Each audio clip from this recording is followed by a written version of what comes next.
सोलापूरकरांना मी सांगू इच्छितो, आम्ही तुमच्या कर्जामध्ये आहोत आणि हे कर्ज आम्ही विकासाच्या माध्यमातून फेडण्याचा प्रयत्न करणार आहोत. तुमच्या प्रेमाच्या कर्जात तर जन्मभर राहू, पण तुम्ही विकासाकरता आम्हाला जे कर्ज दिलंय या 5 वर्षामध्ये या ठिकाणी प्रामाणिक प्रयत्न करून सोलापूर शहर, सोलापूर जिल्हा इथल्या प्रत्येक व्यक्तीच्या आशा, आकांक्षा, अपेक्षा या पूर्ण करण्याचं काम निश्चितपणे या ठिकाणी आपण करणार आहोत. काशी पालकमंत्री साहेबांनी सांगितलं 2017ला आपण 49 निवडून आलो होतो. 2026 मध्ये 102 जागा लढवून 87 नगरसेवक आपले निवडून आले. सोलापूरच्या इतिहासामध्ये हा देखील एक रेकॉर्ड आहे. अशा प्रकारचा स्ट्राईक रेट हा कधीच कुठल्या पक्षाला मिळाला नाही. सगळे रेकॉर्ड या ठिकाणी आपण तोडले आहेत. तर जिल्हा परिषदेमध्येही 2017 साठी आम्ही 14 होतो. 14 वरनं हनुमान उडी मारली आणि थेट 38 त्या ठिकाणी झालो आणि पूर्ण सत्ता आली. 11 पैकी 10 सभापती आपले झाले.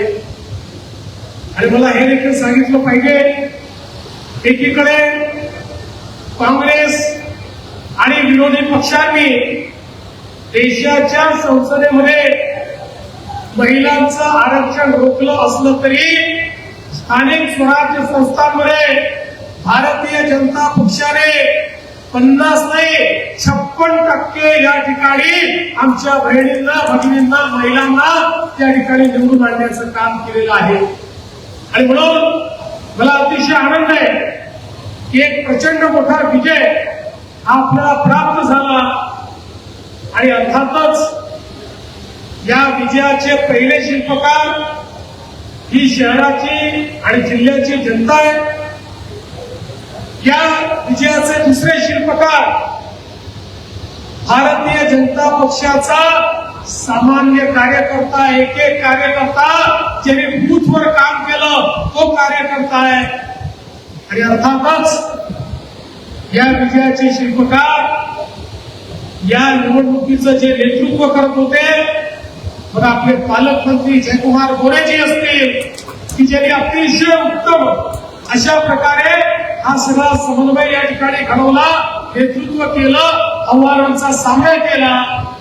आणि सोबत आपली आमदारांची जी टीम आहे, मग या ठिकाणी विजय मालक असतील, सुभाष बापू असतील, सचिन कल्याण शेट्टी असतील, समाधान अवताळे असतील, देवेंद्र कोठे असतील किंवा आपले माजी आमदार आहेत रामभाऊ सातपुते, राजाभाऊ राऊत, नावं अनेक घेता येतील. आणि त्यासोबत शहराचे आणि जिल्ह्याचे पदाधिकारी या सगळ्यांनी मिळून हा विजय खेचून आणलाय. लक्षात ठेवा, हा विजय विकासाचा विजय आहे. हा विजय विकासावर ज्यांचा विश्वास आहे त्यांचा हा विजय आहे. आणि मोदीजींच्या नेतृत्वात होणाऱ्या परिवर्तनाचा हा विजय आहे, हे आपण सगळ्यांनी लक्षात ठेवलं पाहिजे. आणि म्हणूनच पहिल्यांदा तर निवडून आलेल्या सगळ्या लोकप्रतिनिधींना सांगतो, अनेक वेळा आपण निवडून आल्यानंतर आपल्याला असं वाटतं मी माझ्यामुळेच निवडून आलो आहे किंवा निवडून आली आहे, असा समज आपला असतो.